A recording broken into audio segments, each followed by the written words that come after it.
Hey everybody, a really good episode for you today. Very interesting question. I'm just doing one question today, but it has some depth to it. The primary purpose of the question is to ask about agoraphobia, which is essentially a fear of being outside your house or outside your safe space. But the person who asked, I think, has some errors that are happening in their therapy. And I talk about some of the mistakes that their therapist may be making and how to correct those. And we also talk about another layer of the whole situation, which is that they have MS, multiple sclerosis. So we talk about the way that impacts the brain and how that can be impacting the anxiety part as well. So very deep stuff, but I think super interesting. And I hope you enjoy.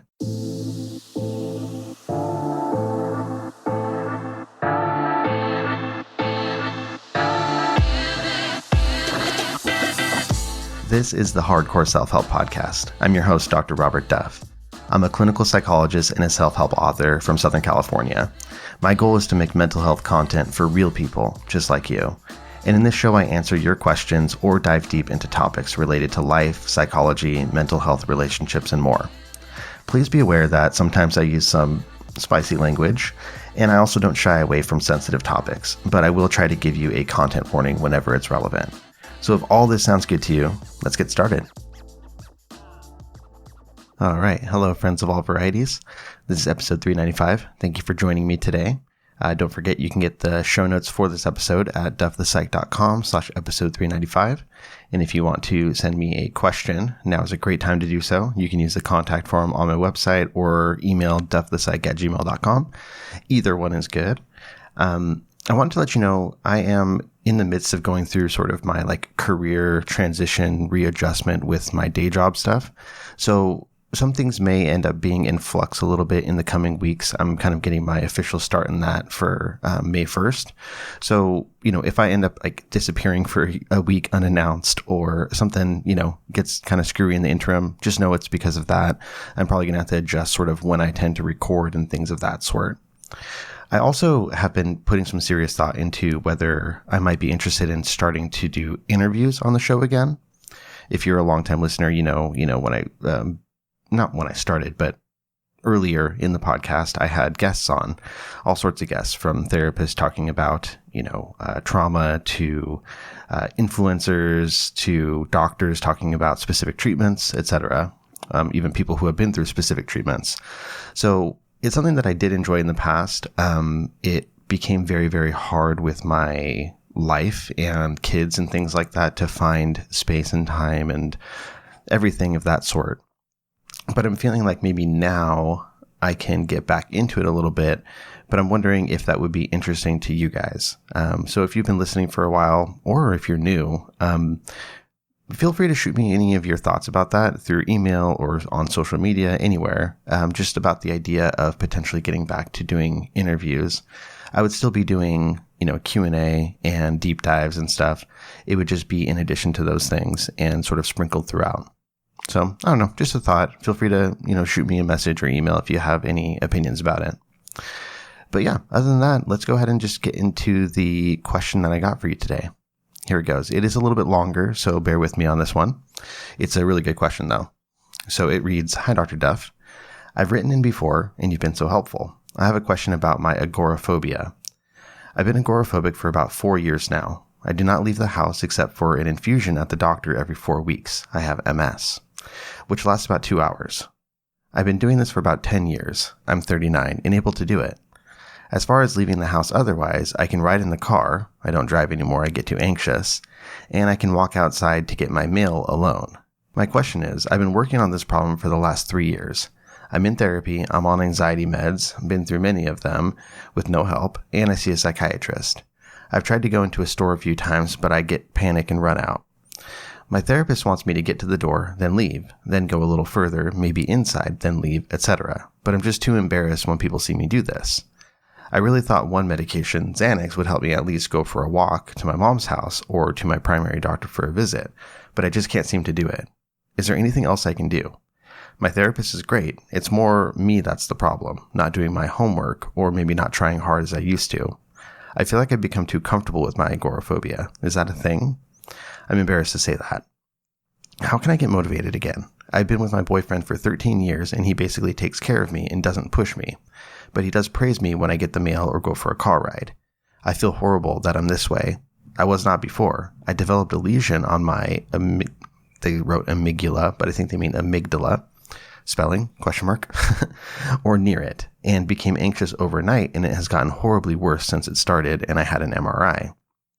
Is there any hope for my anxiety since it's because of something physical? Do you think it can get much better? And if so, any advice would be appreciated. Thanks so much. Love your show. Okay. So a lot of stuff here, obviously a bit longer question, but I really like this question. So I wanted to, give it its time. Thank you for writing it in. And just to let everybody know, at the beginning you said, that you have sent in a question before. It's totally okay if you want to write in additional questions. If you've written into the show before and you want to write another one, feel free. I don't really remember who has written what, so I'm sure that I've already answered multiple questions from the same person before. Basically, I just look at the content of the question rather than who sent it. So if that's ever held you back from sending in additional questions, let it rip. Feel free. Getting to the question, I have talked about agoraphobia fairly recently on the show. But it's essentially an anxiety disorder that involves fear of being in places or situations where escape might be difficult or embarrassing, or where help might not be available to you if you were to have a panic attack or a medical event. So it's this feeling of being stuck and not having a good escape. Often it is related to panic attacks. They used to actually group them diagnostically, like panic disorder with agoraphobia or without agoraphobia. But we know that it could be more than that now. There's a variety of things, and I'll talk about that. But it is very linked to panic because it's that same sort of thing where think about a place where you would not want to have a panic attack, right? Somewhere where you feel exposed and vulnerable and unsafe. And that's basically the gist of what agoraphobia feels like. And it can lead you to avoid a lot of things, crowded or enclosed spaces like a bus or, going into an unfamiliar house or store. On the other hand, that avoidance might also include wide open spaces, right? So if you were at, say, like a music festival or something like that, where there's no place for you to, or it feels like there's no place for you to escape, same sort of feeling there. Agoraphobia can happen for a variety of reasons, and it can definitely build up gradually, but I think it's most often triggered by something like a panic attack or a physical issue or a traumatic event, something that's big and an activating event that happens when you're out in public. So for example, let's say that you were shopping and you were by yourself over the holidays and you were at the mall, and then you had a panic attack and you felt really, really bad. You felt like everybody was looking at you. You felt like you were going to lose your mind. You didn't know what to do. You were sweating, and either you got through it barely or you had to run and escape.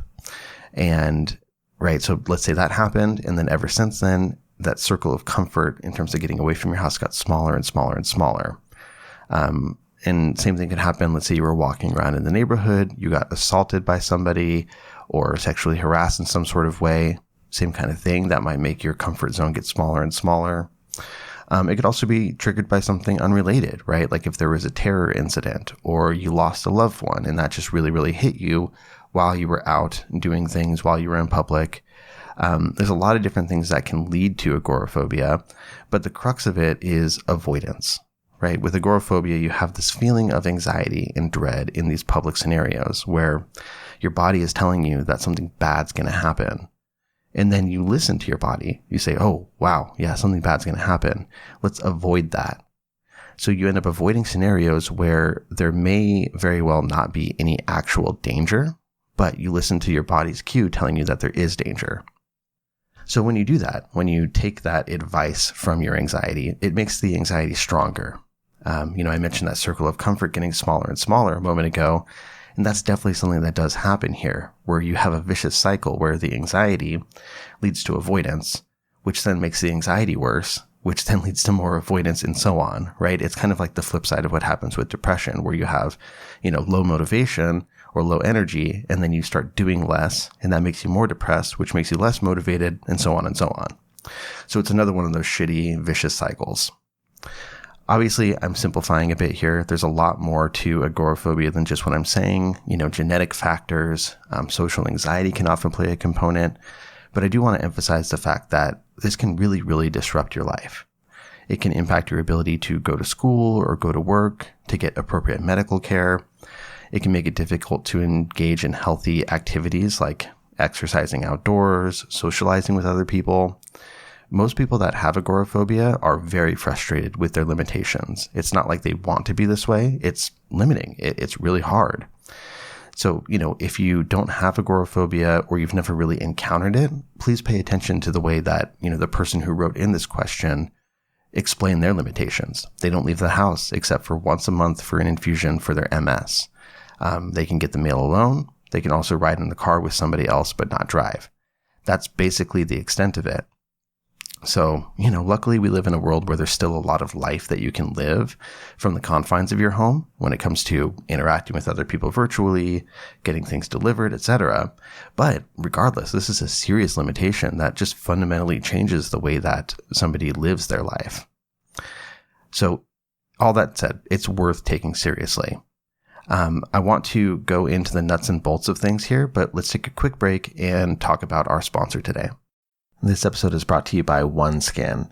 Very excited about them being a sponsor today because I have been a dry guy recently. Lately, I've been noticing after a long day of typing, handling papers, cleaning, cooking, doing stuff with the kids, my hands feel insanely dry and uncomfortable. Because of this, I've been loving my OneSkin products, especially their body lotion that can be used wherever I'm feeling dry and tight, not just my hands, face, neck, elbows, knees, everywhere. OneSkin is great because all of their products are powered by a peptide they invented called OS1, which helps to reduce the accumulation of damaged aging cells. This is what makes your skin feel less resilient. So instead of just masking these issues, OneSkin addresses them at the cellular level, which not only helps with moisture and hydration, but also protection from the elements. With spring approaching and some sunshine around the corner, it may be a good time to check out one of their newer products, OS1 Shield, which is an SPF, so sun protectant, that also protects against the UV-induced aging that can occur from being outside. For a limited time, you guys, the listeners, can get an exclusive 15% off OneSkin products using the code DUFF when you check out at oneskin.co. That's oneskin.co with the code DUFF for 15% off. Okay, so let's get into it. Let's talk about what you're actually asking. I did email to confirm that you're already in my online course, but I do talk about exposure work extensively in there, so it may be worth going back to it again for a refresher if it's been a little while. And, you said that your therapist is great, which is awesome. I know it can be really hard to find somebody that you trust, somebody that you get along with, somebody that seems to understand you. But I'm wondering if they really specialize in anxiety disorders like this, because I hear some errors in their approach. And this is not a knock on them, right? This is actually one of the most common errors that I see regarding exposure work. But nevertheless, it is something that, I don't think is totally correct.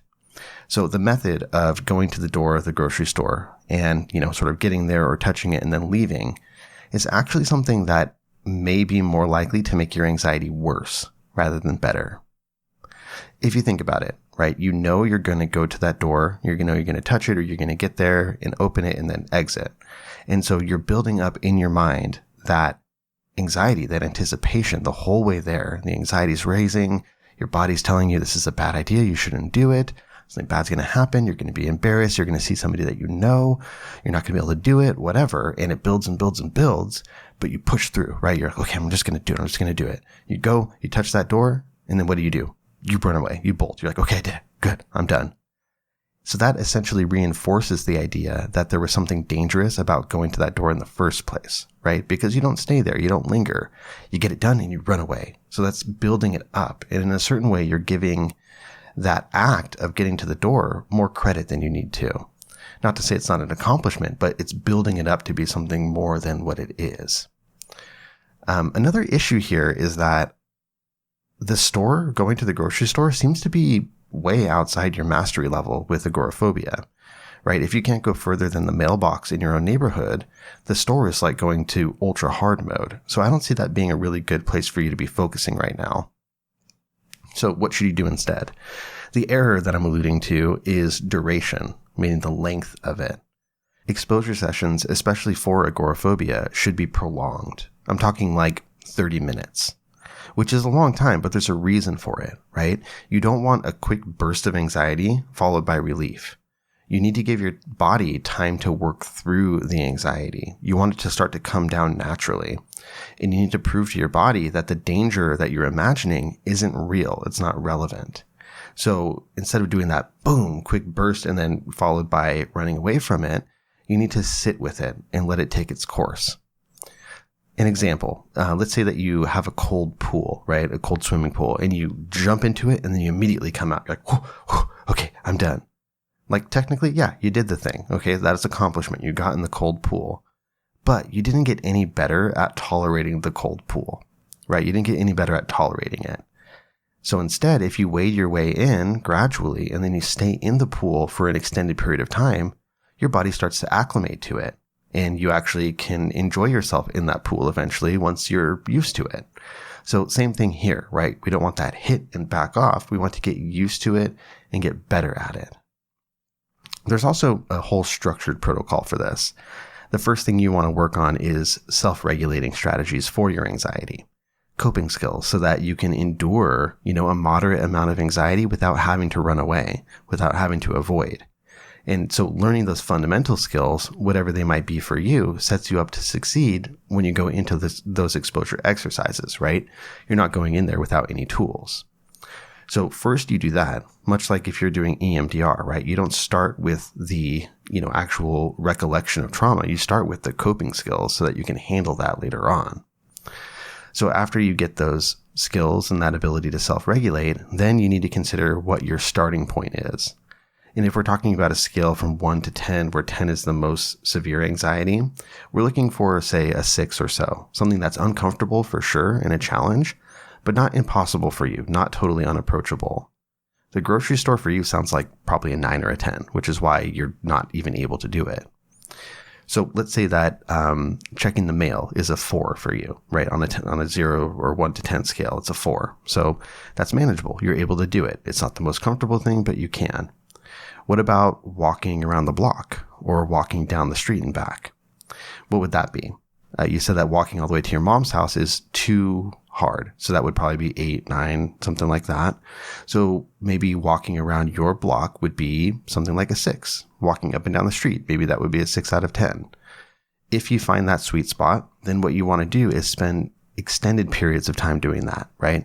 Don't treat it the same way as what we were just talking about with the door. Don't walk to the end and then run back. Spend 20 to 30 minutes walking around the block. And it's not going to be comfortable, but it will get more comfortable, right? That's going to allow your body, you're going to have to trust a little bit, and that's going to allow your body to go through the natural progression of things. And then, you keep doing this. And once you're able to reliably reduce that anxiety by half, right? If we're talking about that, numerical value from a 6 down to say a 3, halfway, or not halfway, but, throughout the duration of the exercise, then you're ready to move on to the next step because that's not a challenge for you anymore. So it's gradual. And again, if you need a step-by-step guide on this, including an example of how you develop that hierarchy and that step-by-step protocol with the values and stuff, check out the online course. It's kickanxietycourse.com. So that's one thing, right? The duration. Another common error that I see is frequency. And this is the part where, you really need to show up. Now, you mentioned that you feel like part of this is your fault, like you're not doing your homework. Yes and no, right? Like it does take commitment and follow through on your part. But if the task that you're trying to do is just too challenging and you're not able to approach it, that's not really on you, right? It's not your fault. Like you don't know how to do this stuff. That's where the expert's supposed to come in.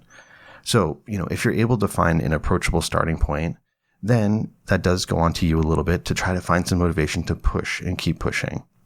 And what you're going to do is you're going to keep doing that exposure as often as possible for those longer durations that I mentioned before.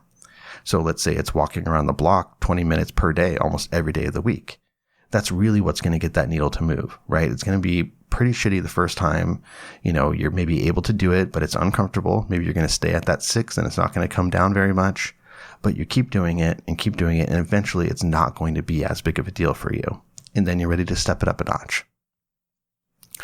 You also asked if you can get too comfortable with your agoraphobia. Like, I don't like that phrasing, because it makes you sound lazy, and that's definitely not the issue.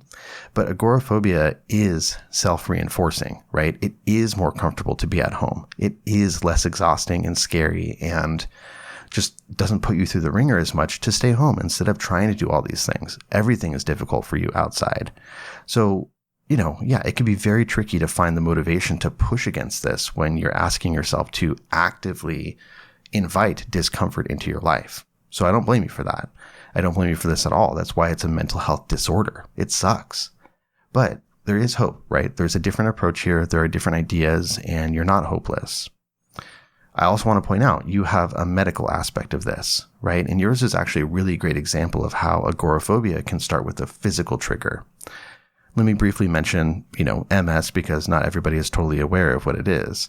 So MS is multiple sclerosis, and it's an autoimmune disease that breaks down and damages the what's called myelin sheath, which is basically the fatty substance on the outside of your neurons. And that allows the nerve signal to travel more efficiently, right? So that's the way that nerve signals travel very quickly, is because that myelin sheath helps it kind of jump from node to node. Don't need to get that far into it, but basically it helps with the efficiency of how your neurons fire. So with MS, the body, it's an autoimmune disease. It attacks that myelin, and that can cause all sorts of problems depending on where the damage is. They call those lesions, right? So wherever the lesions are, it can cause muscle weakness. It can cause vision problems, numbness, certainly mental health things or memory things. It can cause all sorts of different symptoms. So what you're describing is that for you, your brain MRI, so the brain scan, showed a lesion on your amygdala. That's part of your deep brain, your limbic system, which is the part of your brain, the amygdala that is, it's the part of your brain that's responsible for initiating the fight or flight response. And it's very closely tied to anxiety. I often call it kind of the push button of anxiety. When something is alarming, the amygdala goes, boom, hey, there's danger here. And it's up to the rest of your brain to figure out what to do with that. So, if you have a lesion on your amygdala, your body may be overreactive and oversensitive to those anxiety cues. So once this lesion developed, you probably started feeling a lot more just generalized anxiety, which then made it more difficult to stand being in these public spaces, especially if you already had, an inkling of social anxiety or any of those sort of genetic vulnerabilities we were talking about. And then from there, that cycle of avoidance plays out until eventually it gets to this point where we have full-blown agoraphobia. Your question, though, was, can you do anything about this since it's a physical issue? And the answer is yes, absolutely. You definitely can.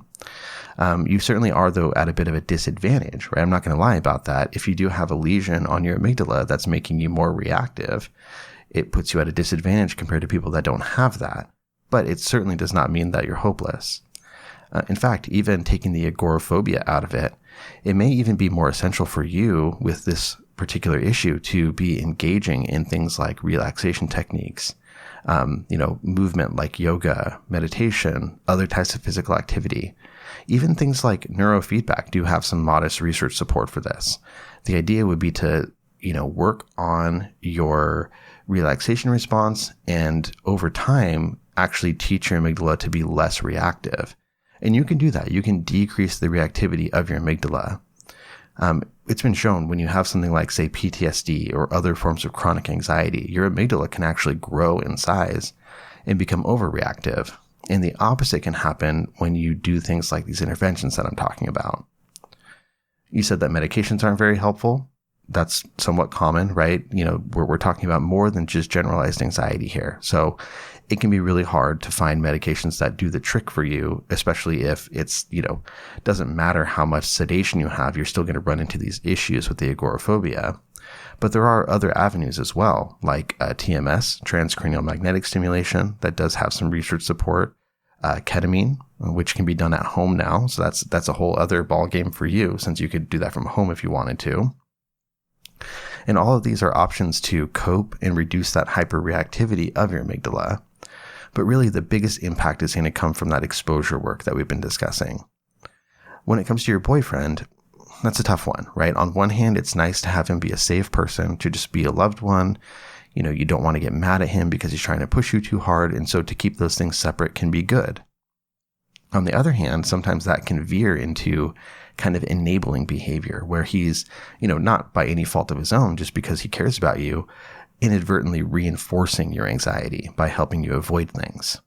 So what I would suggest is start with the clinical part, right? So first nail down a solid plan for recovery. This can be with your therapist, or you can find another specialist that works more closely with anxiety disorders. But you're going to want to develop that hierarchy, build those coping skills, make a plan of attack, and then you can discuss this with your boyfriend. And you can be clear that, you don't need to be anything other than my boyfriend. I love you. You don't need to be my therapist. But these are the goals that I'm looking at. So maybe you can give me a gentle nudge here and there and remind me that this is what I'm working toward, and not be so quick to offer solutions and things that just sort of save me from the situation. It's not going to be perfect. There's no perfect answer here, but I think that he could be a really good team member. Obviously, the praise is great, and I'm happy that you have somebody who is such a solid person on your team. But if you do need him to be a little bit less enabling, it's totally okay to talk about that. And I think given the fact that he's, been here for the ride, he's been good to you, he can actually be very helpful in encouraging you and reminding you that you're pursuing these exposure goals. So I hope that these thoughts are helpful to you. I hope this isn't just pure review. Even if it is, some things, kind of get lost in translation. So maybe this clears it up a little bit. I do not want you to give up hope. Even though this has been a serious wrench thrown in your life, there's definitely a possibility that you can have more freedom to move about your life in the future. So best of luck to you. Feel free to shoot an email back if you have any questions about, terminology that I used or anything like that. But best of luck. And that's it, guys. Just doing this one question today. Thank you so much for listening. Take care of yourselves out there, and I'll see you for the next one. Thank you so much for joining me in this episode. If you would like to send a question or a topic for a future episode, please email me at duffthepsych@gmail.com. If you like my approach and would like to learn more about my books, online course, or other resources, please head over to my website at duffthepsych.com.